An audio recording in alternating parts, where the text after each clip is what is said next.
तो नमस्ते दोस्तों, आप लोग का स्वागत है हमारे यूट्यूब चैनल पर। आज जो है बात करते हैं बिहार एसएससी 10th लेवल को लेकर यहाँ बात करते हैं, क्योंकि आपका एक फॉर्म अप्लाई हो गया होगा बिहार इंटर लेवल का, बिहार एसएससी इंटर लेवल का। तो उसका एग्ज़ाम अभी तक हुआ नहीं है, तो उसको हम इसको हटा दिए इंटर को। ठीक है, फिर आपका सीजीएल का भी अप्लाई होने वाला है, फुल वीडियो बन चुका है, जाकर देख लीजिएगा।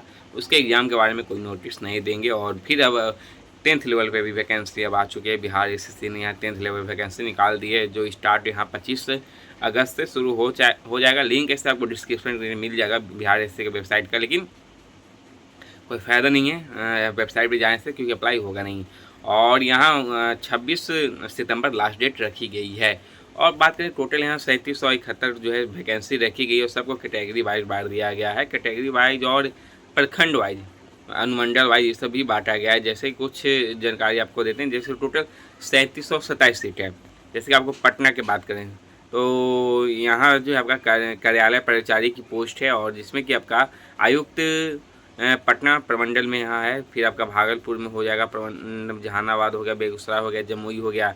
सब में कैटेगरी वाइज ऐसे ऐसे करके बांट दिया गया है। जनरल, ओबीसी, ईडब्ल्यूएस करके सब बांटा गया है। तो सबको बताने पे थोड़ा टाइम लग जाएगा, तो सबको एक एक करके बताना है। मेरे लिए बेवकूफ़ी है, वो आपके लिए भी है कि आप देखेंगे। तो ऐसे आप देखिए, नहीं तो पीडीएफ आपको टेलीग्राम पर मिल जाएगा, जाकर आराम से आप देख सकते हो। आप जिस जिला से, जिस डिस्ट्रिक्ट से हैं, तो आप वहाँ जो है आप देखिए आपके यहाँ सीट ज़्यादा है कि नहीं, आपके कैटेगरी में सीट ज़्यादा है कि नहीं। ठीक है, तो ऐसे जॉब लोकेशन कैसे हो सकती है बता देते हैं आपको कि यहाँ जॉब लोकेशन इसमें अप्लाई करने में तो चूज करने का ऑप्शन नहीं रहेगा कि आप सबसे पहला प्रीफरेंस किसको देना चाहते हैं, किस डिस्ट्रिक्ट को देना चाहते हैं। ये इसमें नहीं है, वो आपका कहीं नहीं रहता है। तो ये मेरिट बेस्ड के अनुसार ही आपका जो है प्रीफरेंस आपको मिलेगा कि हाँ आपके डिस्ट्रिक्ट में हो गया तो सही है, नहीं तो अदर डिस्ट्रिक्ट में आपको मिलेगा। ठीक है, ये आप समझ गए होंगे। तो इसलिए इस पर बात नहीं करते हैं, और सीट जहाँ है आप देखते रहिए। और यहाँ बात अब कर लेते हैं एज को लेकर। तो एक यहाँ एज आपका 18 साल से स्टार्ट कर रहा है, और 18 से लेकर आपका 37 साल एज होनी चाहिए। लेकिन जो रिलैक्सेशन मिलता है SC/ST का 5 साल का, OBC का 3 साल का, वो इसमें रहने वाला है। और क्वालिफिकेशन 10th पास सभी इससे अप्लाई कर सकते हैं। और 37 साल बहुत है भाई, अप्लाई कीजिए, तैयारी में लगिए। ठीक है, और एग्ज़ाम सेंटर आपका जो है बिहार में कहीं भी हो सकता है, और इसमें कोई प्रॉब्लम इसमें नहीं रखी गई है। मतलब आप ये मत सोचिएगा कि चुनने का ऑप्शन देगा, चूज करने का ऑप्शन नहीं है। आपको जो है कोई भी डिस्ट्रिक्ट कहीं भी दे देगा, आपको जाना बहुत ज़रूरी है, जाना ही पड़ेगा।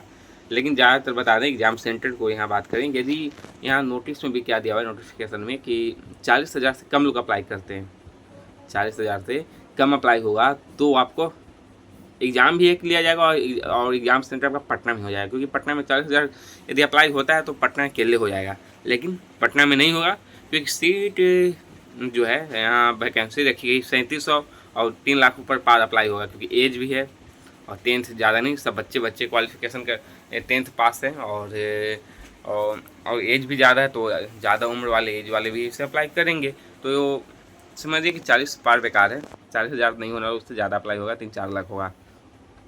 लेकिन कम होता है तो एग्ज़ाम सेंटर पटना रहता, और एक ही एग्ज़ाम होता। दो आगे हम बताने वाले एग्ज़ाम पैटर्न जो है आगे बताएंगे, क्यों ऐसे बता रहे हैं कि 40,000 वालों के लिए क्यों बात की है, वो आगे बताने वाले हैं। तो यहाँ स्टार्ट डेट आपको बता दिए, लास्ट डेट बता दिए हैं, कुछ नहीं बचा हुआ। चलिए फ़ी यहाँ बता देते हैं आपको। यहाँ फ़ी जो है आपका बच चुका होगा, तो फ़ी आपका 540 पर फ़ी लगेगा। तो 540 पे आप रखे रहिए जनरल, ईडब्ल्यूएस, OBC वाले।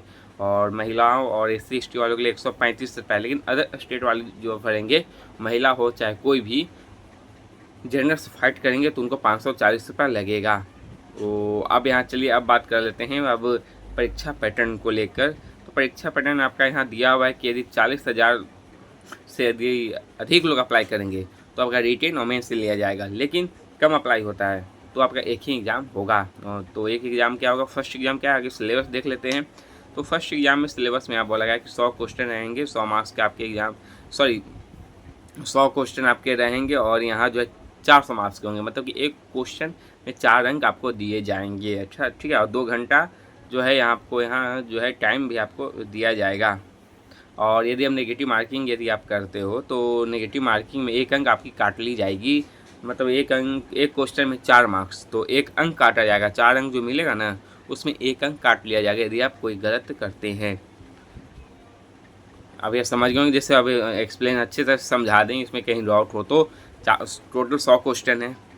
जो 10th पास वाले होंगे अप्लाई करने जा ही रहे होंगे, जो अभी भी पास किए होंगे 2025 में, 25 में अप्लाई करूँ तो वो तो नहीं देंगे, क्योंकि एज 18 साल मांग रहा है। तो बात समझा देते हैं कि 100 क्वेश्चन है टोटल। अब मान चलिए कि 4 अंक दे रहा है। अब 100 में 100 मार दिए, ठीक है। अब 100 में 100 मार दिए, क्योंकि नेगेटिव बहुत कम है, मार्क्स काट रहा है, तो 100 में 100 लगा ही दीजिएगा, ठीक है। और उसमें से आपका मान के चलिए कि 95 में 96 गलत हो गया। अच्छा से समझा दें, कहीं ज़्यादा जोड़ घटाव होने की ज़रूरत नहीं है। तो यहाँ 96 आपका गलत हो जाता है, मतलब सॉरी 96 सही होता है, 4 गलत हो जाता है आपका। तो 4 जब गलत हुआ तो आपका क्या हो जाएगा कि 4 गलत क्वेश्चन हो गया, तो आपका 196 सही है। तो 96 सही है, तो 96 को 4 से आप गुना कीजिएगा, ठीक है। तो 96 में 4 से आपको क्या करना है, गुना करना है। तो गुना करने पर टोटल जितना आपका होगा, मतलब कि आपका कितना हो जाएगा, 400 396 आपके हो जाएंगे, 9 चौके 36, हाँ।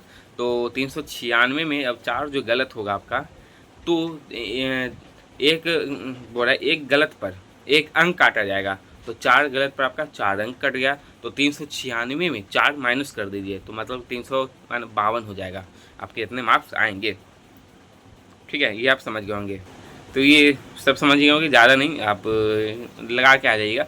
अब हम एग्जाम पैटर्न आप बता देते हैं, क्योंकि बताने का ही ज़रूरत है, इसलिए बहुत लोग कन्फ्यूज हो जाते हैं यार, इसीलिए। तो अब यहाँ एग्जाम पैटर्न में आपका क्या सिलेबस में कि आपका सामान्य अंक गणित होंगे, ज्ञान और जीके जीएस होंगे, और हिंदी से यहाँ प्रश्न पूछे जाएंगे। तो वही सामान्य गणित से 30 अंक पूछे जाएंगे, जीके जीएस से 40 क्वेश्चन रहेगा, और हिंदी से भी आपके 30 क्वेश्चन रहने वाले हैं।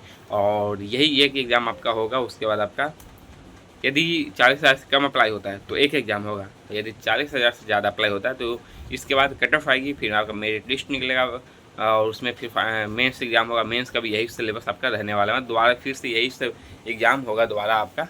तो आप समझ गए होंगे, यहाँ सब कुछ समझा दिए, फी भी समझा दिए, कहीं कुछ अब बचा नहीं। एग्ज़ाम पैटर्न से लेकर एग्ज़ाम सिलेबस से लेकर सब समझा दिए। और कट ऑफ की यहाँ बात करेंगे तो आजकल बिहार एसएससी को लेकर बात करें तो अभी कोई एग्ज़ाम अभी तक दिया नहीं है। सब बोला जाता है कब 2023 का एग्ज़ाम तो अभी तक लिया नहीं है, तो इस पर भी क्या बात करें। और प्रीवियस कटअप की क्या बात करें। एक इससे पहले एग्ज़ाम एक और हुआ है, कार्यालय प्राचार्य का ही हुआ है, तो अभी उसका रिजल्ट आया भी नहीं है। यदि रिजल्ट आता है उसके अनुसार ये बताएंगे, क्योंकि उसमें 300-400 सीट रखे गए थे। तो क्या है, नोटिस आएगी जैसे ही बताएंगे। और तब तक ये आप अप्लाई कीजिएगा, तैयारी में लगे रहिए। आज के लिए इतना ही है।